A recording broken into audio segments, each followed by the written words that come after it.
Bom dia, meus educandos. Hoje são segunda-feira, 27 de abril de 2020. Daremos início a mais uma aula de História. O tema de hoje é Grécia, formação e consolidação das cidades-estado. Este será o último capítulo da primeira unidade. Preciso que vocês prestem atenção na aula, que agora será a explicação. Neste capítulo, o estudo do antigo mundo grego será voltado à formação das cidades-estados e da organização política e econômica da Grécia Antiga. São estudados os diferentes povos que ocuparam a Grécia, a formação das cidades-estados e a variedade de estruturas sociais das polis, Atenas e Esparta, serão trabalhados com mais aprofundamento, pois o objetivo é que vocês, alunos, observem semelhanças e diferenças nas estruturas e organizações das cidades-estados gregas. Vamos falar da democracia ateniense e o militarismo espartano, que serão estudados como modelo de organização existentes nas diversas sociedades gregas da antiguidade. Além dessas características, serão analisadas os conflitos que envolveram as cidades-estados gregas e suas consequências para os gregos e os demais povos envolvidos. Então, daremos início agora à aula. Formação do mundo grego. Berço da civilização ocidental, formou-se na região sul da Península Balcânica, recebeu muitas influências dos cretenses, ou seja, outras civilizações, sofreram invasões e ocupações dos eólios, jônios e dórios. Então, esses povos foram os povos que invadiram a Grécia, outras civilizações.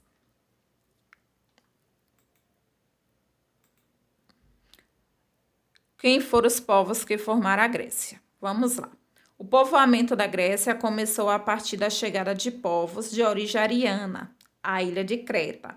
Ao sul da Grécia, tal povo fundou a cidade de Knossos, formando o primeiro grande império marítimo que se tem notícia. Por volta de 200 mil anos antes de Cristo, chegaram à Grécia em busca de melhores pastagens. Os aqueus, pastores de origem indo-europeia, em 1400 a.C., já dominavam por completo os cretenses. A base do povo grego, então, era formada por povos indo-europeus que chegaram a partir desse período, sendo eles os jônios, os eólios e os dórios, que foram os povos que eu falei para vocês que invadiram a Grécia, e a partir deles que formaram a civilização grega.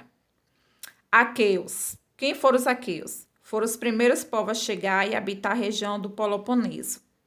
O solo era pouco fértil, o relevo acidentado, intensas variações de temperatura não favorecia a agricultura. Assimilaram a cultura e a tecnologia cretense. Invadiram e dominaram a ilha de Creta, no caso os aqueus. Houve a miscigenação, que é mistura de raças, entre aqueus e cretenses, e isso gerou uma única cultura, que ficou chamada a cultura creto-micênico, por conta da mistura de raças, ou seja, miscigenação. Formação das cidades, estados gregas, genos pequenas. Vamos lá. A Grécia era formada por comunidades, que se chamava fratarias, que eram fraternidades resultantes da união dos gênios. Tribos, que era resultado da união das fratarias. Cidade-estado, que era resultado da união das tribos e início de uma organização social mais complexa. Então, essa era a organização das pequenas cidades.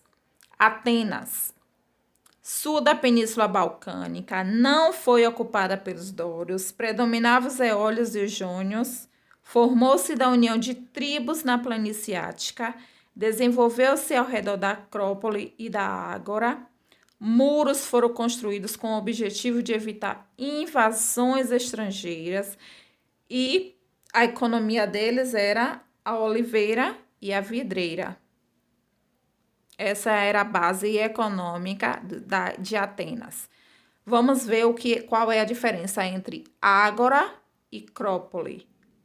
A ágora é um espaço público onde se dá acontecimentos políticos, comerciais e religiosos. Então, é um espaço e nesse espaço são discutidos a política voltada para a sociedade, os comerciantes e os religiosos. Então, tudo que é em prol da sociedade é em espaço público. E esse espaço público na Grécia se chama ágora. E o Acrópole é a parte da cidade construída na parte mais alta do relevo. Ela tem um objetivo estratégico de defesa militar. Então, o Acrópole fica na cidade alta, né? E o objetivo ali é de os militares ficar observando se vai chegar algum estrangeiro para invadir a Grécia. A sociedade ateniense. A sociedade ateniense ela é formada da seguinte forma. Existe os eupádridas, proprietários de terras, descendentes dos fundadores da cidade, demiurgos, que são pequenos agricultores, artesãos e comerciantes, metecos, estrangeiros e escravizados. Então, se eu perguntar para vocês como é formada a sociedade ateniense, vocês vão me falar que é eupádridas, demiurgos e metecos. Aí, se eu perguntar para vocês as características, vocês vão me falar as características de cada uma aí, que são 2 para cada. Regime político. Na Grécia existe um regime político. Esse regime político é monarquia. A cidade é governada por um rei ou imperador. Isso significa que a Grécia ela é centralizada, onde o poder fica na mão de uma única pessoa, que no caso é o rei ou o imperador. Existe a aristocracia, que é governada pelos aristocratas, grupo formado pelos maiores proprietários rurais, ou seja, quem tem dinheiro. Tirania é um regime de governo que atendia aos interesses da classe média, o que colocava o poder nas mãos dos que elaboravam as leis, que no caso eram os tiranos. Então, a tirania, eles eram a favor só da classe média, certo? E eles favoreciam a classe média, além de elaborar as leis. Democracia, que é o governo que temos aqui no nosso Brasil atual, né? Somos um país democrático, que é o governo do povo, onde o povo pode falar, onde o povo pode se expressar, onde a população tem seus direitos. É o próprio povo, por meio da participação política, que luta pelos seus direitos. Então, é igualdade para todos, a democracia. Então, o regime político da Grécia era esse: monarquia, aristocracia, tirania e democracia. Da monarquia para a aristocracia. No início existia uma monarquia, ou seja, o rei, que era chamado de Baliseu. O Baliseu era também o maior proprietário de terra da região. Com o tempo, suas terras foram distribuídas aos seus descendentes, assim como seu poder político. E esses descendentes eram os aristocratas. O governo foi chamado de aristocracia. Então, tá aí a explicação do que é uma monarquia para uma aristocracia. Monarquia, onde o poder fica na mão de uma única pessoa, que era o rei. A aristocracia, quem tinha dinheiro, que no caso, naquela época, era os proprietários de terra. Século VI a.C. Diante de uma crise na região de Atenas, pequenos agricultores, artesãos, comerciantes e escravos começaram a exigir melhores condições de vida por conta da crise que houve. Então, eles começaram a cobrar pelos seus direitos. E aí é que entra a democracia ateniense. Solon, que era o legislador, o que elaborava as leis na época, ele buscou conciliar os interesses dos grupos. Ele propôs o fim da escravidão por dívidas, eupátridas, descontentes por ver seu poder diminuir. O governo ficou conturbado e várias disputas de poder e vários tiranos. Eupátridas, descendente dos fundadores de Atenas, no caso aí elite. Então, houve, quando entra a democracia ateniense, o que é que vai acontecer? Vai acontecer diminuição de poder e isso vai conturbando, aí vai entrar os tiranos. E quem é os tiranos, como a Pró falou, são aqueles que olham pela classe média, que ajudam a classe média, que elabora as leis para a classe média. Novo funcionamento político. Revolta popular. Clístenes, sobre o poder de todos os cidadãos, poderia participar da eclésia, né, que foi falado anteriormente. Cidadão ateniense. O cidadão de Atenas eram homens maiores de 18 anos, filhos de pai e mãe ateniense e nascido em Atenas. Então, em Atenas só poderia habitar esse tipo de cidadão. Estrangeiros não podiam entrar em Atenas. Eclésia ou Bólem. Eclésia, o que é eclésia? Assembleia popular onde se discute questões políticas e da cidade onde eram feitas propostas para a solução dos problemas. Então, era uma assembleia, ou seja, um conjunto de pessoas que se reunia para discutir as questões políticas da sociedade.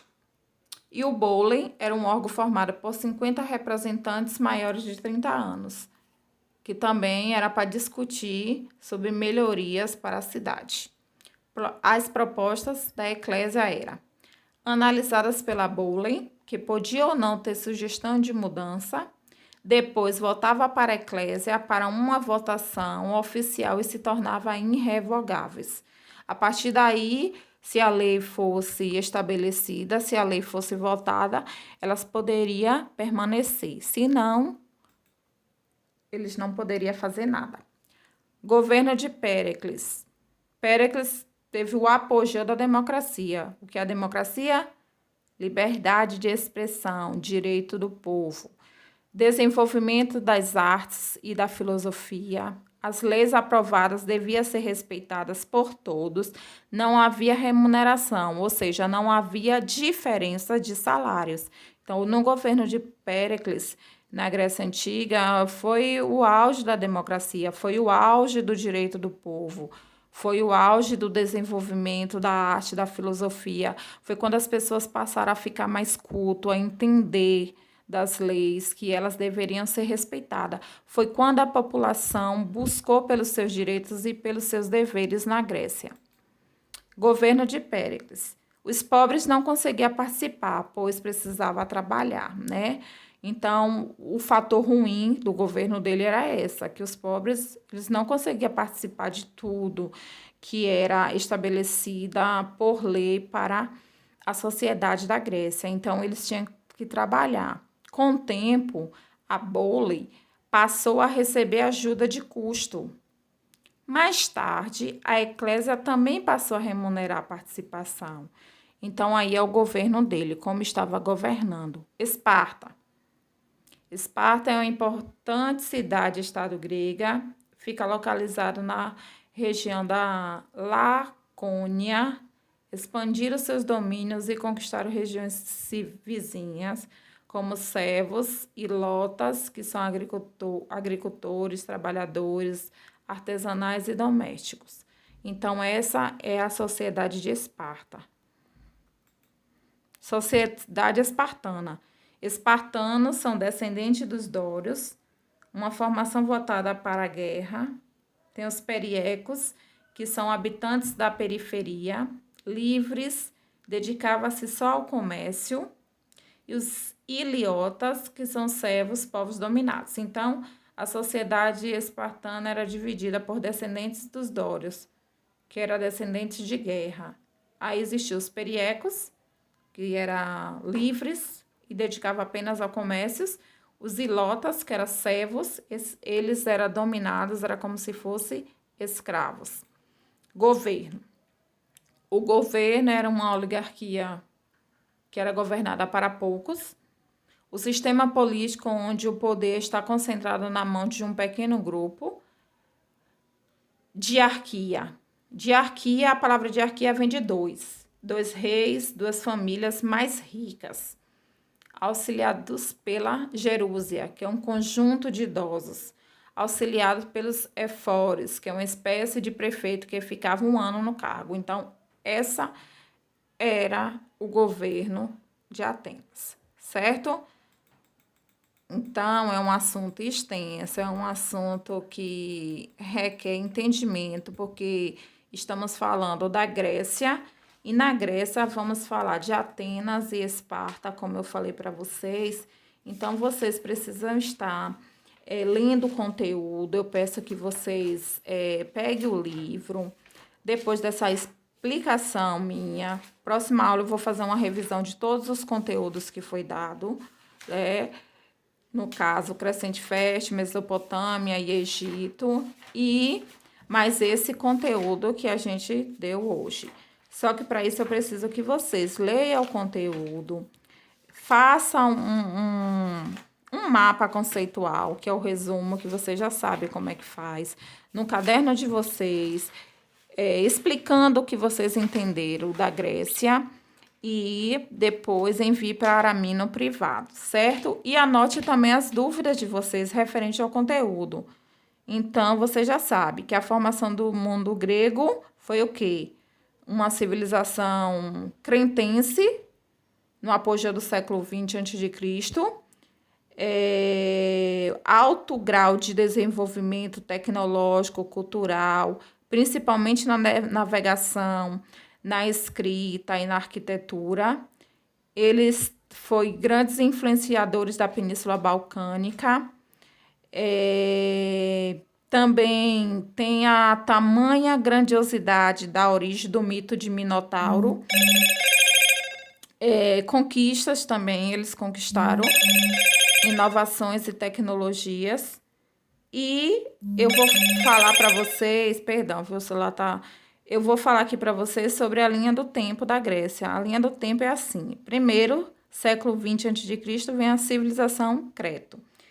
Depois, no século XII, vem o período arcaico, o período clássico e o período helenístico. A formação das cidades-estados, né? Cidades, tribos, fratarias e gênos. Cidades. União das tribos, que formou as cidades. Tribos, união das fratarias, que forma as tribos. Fratarias, necessidade de proteção. E gênos, pequenas comunidades.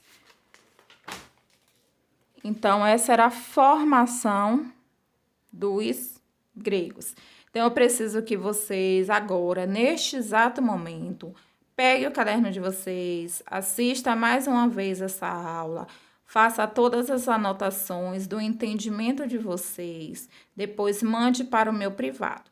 Depois que terminar, tem atividades propostas, certo? Temos atividades do livro didático, onde vamos estar corrigindo essa atividade a partir de 9 e 10. 9 e 10 eu vou estar corrigindo as atividades do capítulo com vocês, para a gente não acumular atividades, que vocês irão fazer as seguintes páginas que eu passei. Página 45,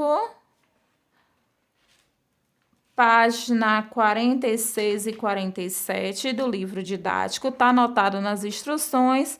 Página 48, que está aí nas instruções. Vocês vão pegar as instruções antes do vídeo, vão ler e vão realizar essas atividades. Depois das 9 e 10, eu estarei disponível para corrigir essas atividades e, além da correção dessas atividades, está sanando as dúvidas de vocês referente ao nosso último capítulo. Lembrando que próxima aula vamos fazer uma revisão geral dos conteúdos da primeira unidade, certo? Então, assim, eu desejo para vocês que vocês agora, neste momento, estejam em mãos lápis, caderno, canetinhas coloridas, que leia o capítulo 4 inteiro, tanto do livro didático como do livro de atividades. Faça as anotações no caderno de vocês e depois vamos estar esclarecendo todas as dúvidas a partir de via áudio e mesmo assim vocês vão me mandar por privado. Eu não quero neste momento agora ninguém escrevendo. Quando der 9h10, a gente começa a correção das atividades. E esse horário vai ser para corrigir as atividades, tirar as dúvidas.